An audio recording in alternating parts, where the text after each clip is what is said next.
I played it innocent, a feel of discontent. I'm finally facing it all, fearless.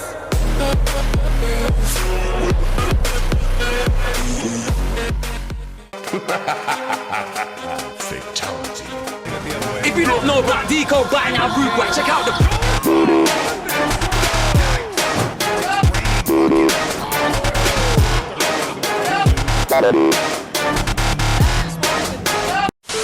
Yeah, he is that guy. LeBron James is that guy, as you can tell from the intro. So before I go in and talk about, this Cavaliers team, let me just preface what this video is going to be. So we are talking about the 06-07 Cavaliers, obviously, and we're going to be talking about, the personnel, what you need to do with each of these players to be successful. I don't really run any plays, so I'm not really going to be talking any plays, but I'm going to give you a little bit of backstory really quick before we get into the personnel and stuff. This 06-07 Cavaliers team, this is the one that LeBron is, notoriously slandered on, but it's actually a really impressive accomplishment to take this team to the finals, because this is one of the worst finals teams in the past, 25, 30 years. It's easily the worst finals team of the 2000s. But this is the one that LeBron's 22 in. He's, really asserting himself as the best player in the league. This is the year that he scored like 29 of the final 30 points versus the Pistons, including, I think, the last 27 or something like that, or 27 straight, or something ridiculous like that, to steal one on the road in the Palace. This is the one where he, played the Spurs in the finals for the first time, and he lost in a sweep. But it was more impressive that he actually got there. So in real life, this team sucked and really should never have gotten to the finals. Compared to, who was there. Now, I know the East was poverty and stuff like that back then. They weren't what they were, they would be later on, like now we are. But all things considered, it was insane that he got to the finals with this team. Now, in 2K, this team translates exponentially better, and I am shocked that I have never seen them, more than once or twice, because this team in 2K is broken as shit, because it is LeBron with a bunch of shooters. So, first and foremost, let's talk about the elephant in the room. LeBron James, the younger version of LeBron James. I would say this is easily the best kept secret player in the game. I don't know if he's like the best version of LeBron. You know what? I'm just going to say it right now. He's up there as the best version of LeBron. The Heat version is a little bit better because it's a little bit stronger and it's a lot better at shooting. But this version is no slouch. This is easily the second best version of LeBron James. His athleticism is off the charts, as you're going to see in the footage. But this version of LeBron James is no slouch. And so what you're going to need to do with him, first and foremost, is you're going to need to command a presence. So you're going to see in this footage, I put him at the 4. I put him at the 4 slot because he's way too quick for past bigs, like a Horace Grant or something like that. And he's way too big for modern forwards that can shoot, like a Robert Covington. So what you're going to end up doing is you're going to create a mismatch by putting him at the 4, because he's a good ball handler. He's quick enough to blow by essentially every player, every big man in the game. But he's also strong enough to bang down low. And he's also skilled enough, again, not as skilled as later versions, but he's also skilled enough to do whatever the hell he wants with this, with this game. So what you're going to see is by putting him at the 4, if you're playing a modern team, he's just going to be able to back down and put you in the blender down low, because you're going to get so many buckets, because he has back down punisher, he has drop stepper, I think he has post spin technician, he has fearless finisher, fast twitch, and he also has post fades. So you'll see in the footage he also gets some faders going. So what that all does is essentially means back down punisher means that he can back down whoever the hell he wants. It increases the chance that he's going to back you down. So that's why the modern bigs aren't good enough to guard him. Then he has drop stepper, which, as you saw with the Chris Webber footage, is really overpowered. And once you get it going, he has post spin technician, increases the chance that post spin works. He has fearless finisher, which is probably the most important attribute that he has. This enables him to get all these contact layups that you're going to see in the footage. It is really dumb, some of the layups that he gets. But Then he also has fast twitch, which helps significantly, at least for me. This is one of the few ones that I think fast twitch really helps, is it speeds up the layups. It means he can get the layups off a lot quicker than normal players would. And then post fades, obviously, he can fade in the post. And so you'll see if they don't send help and they do a one-on-one match with LeBron, it is never going to end well normally. He's way too quick for the traditional bigs, way too strong for modern bigs. So it just creates a lot of mismatches. You're going to get a lot of highlight reels because if you don't put a body on him, as you've seen, he'll just take off and put you in a poster. I mean, some of the stuff that he does is just, oh my gosh, it's ridiculous to play as. Like, he'll take off on one side of the rim, on the baseline, go up and under, and then do an absolute ridiculous reverse slam. Like, it's unbelievable. And what's worse, again, as you saw a little bit in the intro, he's a two-way player, man.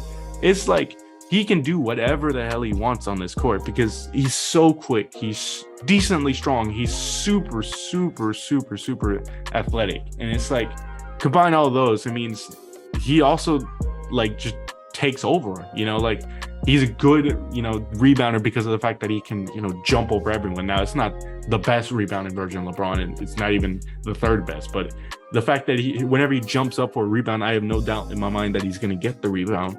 And then he's also a great chase down artist. You'll see he actually does come up with the clutch block versus the Kings. I mean, it literally saves me the game, his blocking ability. And that's not the only block he gets. He does get a couple other ones. It's not as notorious as that one, but it is pretty high up there.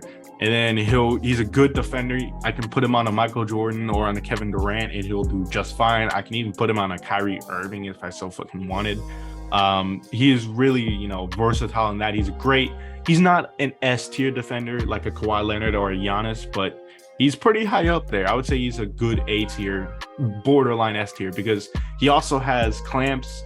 He has, I think, pick dodger, and he has intimidator, which what that does is it means you're going to miss a lot more shots if he's down low. And I think he also has like brick wall as well, which makes him harder to, back down in the post, and chase down artist he always has. So it's like he's a complete package. I mean, this version of LeBron, any version of LeBron is the easiest player to use in the game, especially in this tier, because he's the only LeBron in this tier. So with that in mind, your opponent's gonna have a lot of their minds really messed up, because not only can he lock up the paint, not only can he play the perimeter, not only can he just absolutely bully you down in the paint, not only is he skilled enough that you have to respect the jumper while it is inefficient. I think that is probably the one downside versus the Heat version, which is why I put the Heat version a little higher, is the fact that his jumper is not as elite. His playmaking is also going to cause a lot of mayhem. So you're going to see, like I mentioned, I think I mentioned this before, but if I haven't, I was playing a game against the 19-91 Warriors, the Run TMC Warriors. And so what ended up happening is the guy went his zone, because he realized pretty quickly, because I got like a layup pretty quickly early on, or Ogalska started getting good early on, more on him later, that he couldn't guard me in the paint, so he just had to shut down the perimeter. Or he just had to shut down the paint and just concede the perimeter. That's not a good idea, because LeBron can hit all these sorts of skip passes. If you double team with the big, he can throw it over the top of your head. He can zip a pass cross court. Like he is one of the best players in the game for a reason. He's one of the best playmakers in the all-time for a reason. And so when you surround him with a bunch of shooters like this team has, especially when I put him at the 4 and I put Daniel Moshe at the 3, or hell, even Larry Hughes at the 3, and then Damon Jones and Daniel Gibson, more on those guys later, in the guard positions, it essentially means there's no good way to handle him, because you'll see in that Warriors gameplay, what ends up happening is I dish it off to the perimeter players. They pass it between themselves because LeBron commanded such a presence with the drive. I just look for whatever is open, whichever the guy committed to. I find that man, wide open 3, bang. And then whenever the guy ended up going back to man, I just killed him in the fast break. It's like, because he has fearless finishers, so we just bullied him down low. He got like insane dunks, insane layups. It's like, I'd say this is probably one of the best, finishers in the game. Like his ability to resume and like his layup animations after being paused in midair is one of the most insane things that you'll see. We'll get so many fearless finisher layups. Like it drops your jaw what he'll do with the layups, because it will say like 100% smothered and it'll put it in like it's nothing. And it's scary when he gets a takeover, because that means he can basically take off from the free throw line. So With that said, LeBron, he really can dominate on every single facet of the game. Maybe not as much as the Heat version because he can't shoot efficiently as much as the Heat version, but he's definitely an absolute machine in this game, and he's one of the easiest players to use in the game.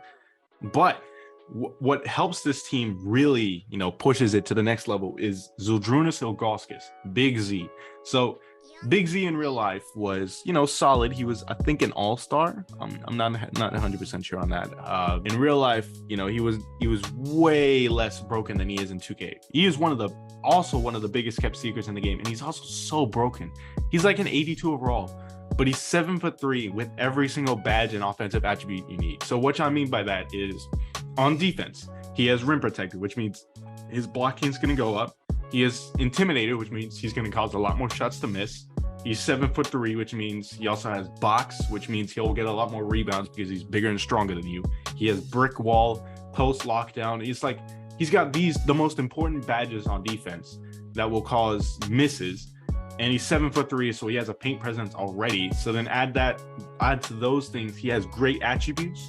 I mean, he's just really broken on defense. And then it gets worse on the offensive end because he's your second scoring option.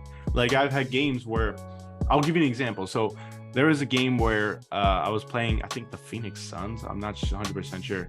But I was driving with LeBron James, and he had Mikal Bridges on LeBron, which that's not a good matchup because LeBron could just put him in the post. But I did that a couple times, and the guy recognized the threat. And so what ended up happening, since he was using the center the whole time to counter that, what you just do is just dump it off to Ilgauskas, because that's like the most common thing. And so Ilgauskas will either work in the post with, a quick layup, or what ended up happening this game is I set it to pick and fade with LeBron and Ilgauskas. And since the guy committed, Ilgauskas had a wide open mid-range, and that does come in handy a lot of times because you'll play like, if you're in a close game or something like the aforementioned Kings game, he'll hit a wide open or he'll hit the mid-range if you leave him open when you're driving with LeBron, because he has clutch shooter as well, so he's probably one of your go-to options in the clutch. So, and I think I actually hit a buzzer beater with him against the Mavericks or something like that. So like, LeBron's presence of driving opens up him exponentially, because then you can't send help.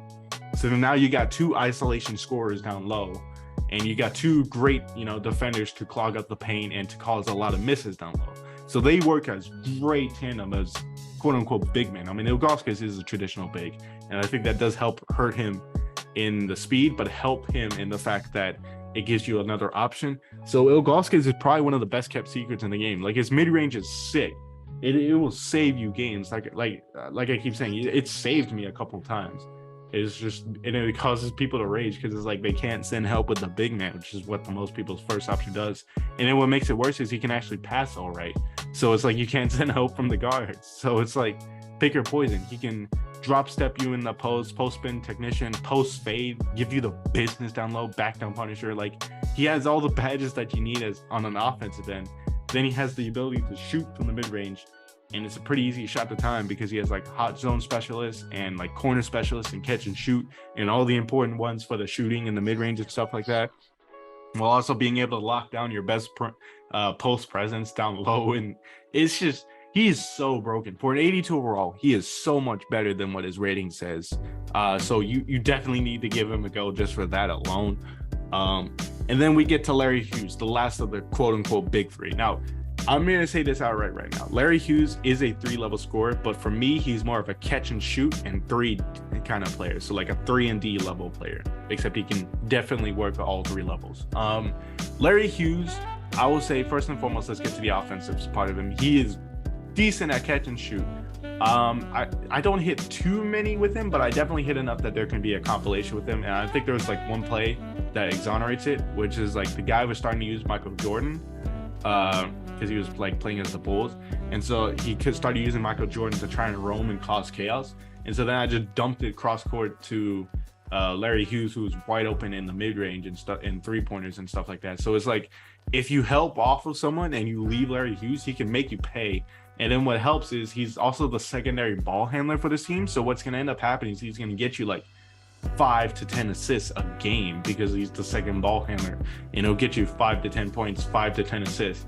Now, he won't get you a double-double, but he'll get you, 7 points and 8 assists. And then what helps him the most is the fact that you can put him on whoever the perimeter player is and just lock up whatever the perimeter player is.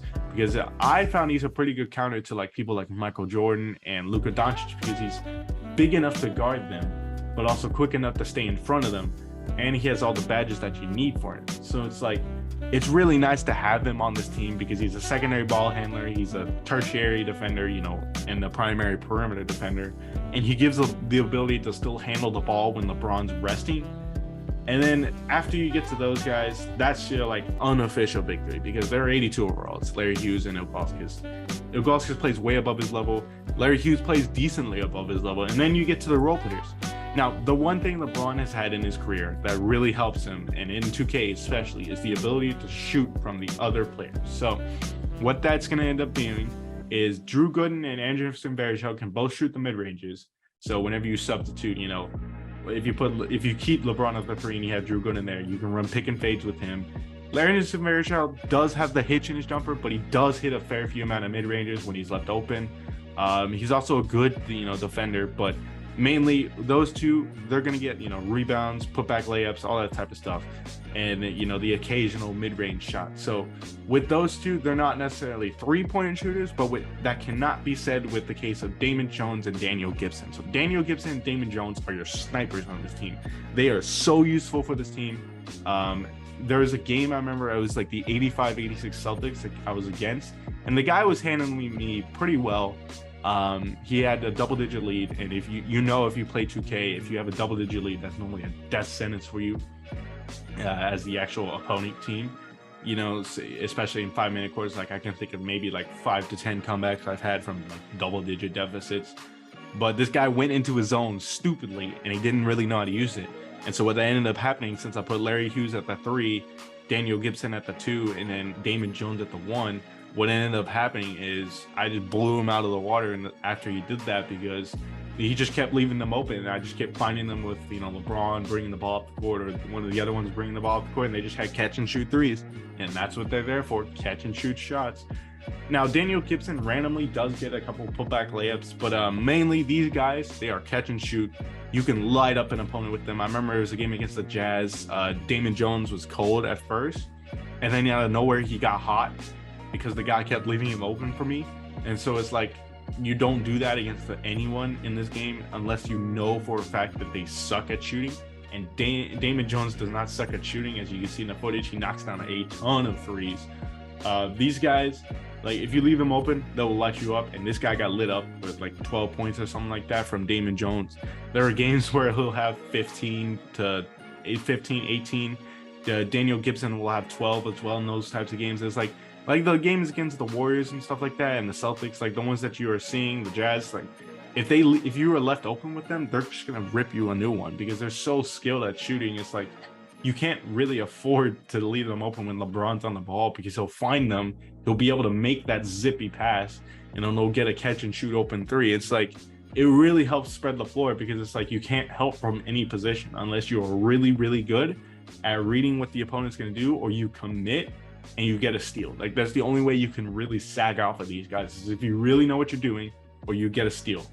Because it's like if you leave them open, they're gonna get hit for the open shot, and it's like it really will put your defense into, you know, a bad pickle, which is, you know, part of what LeBron's game is, you know, make the defense read what he does and react. So then you also talk about like Donyell Marshall, David Wesley can also shoot the 3. Now, Donyell Marshall, I think if you leave LeBron at the 3, I think you have to sub in Donyell Marshall for Drew Gooden. And so then you can still run pick and fades a little bit better from the 3-point line. And so then what that will do is, Donyell Marshall gets on now, he's a sharpshooter from the 4 position.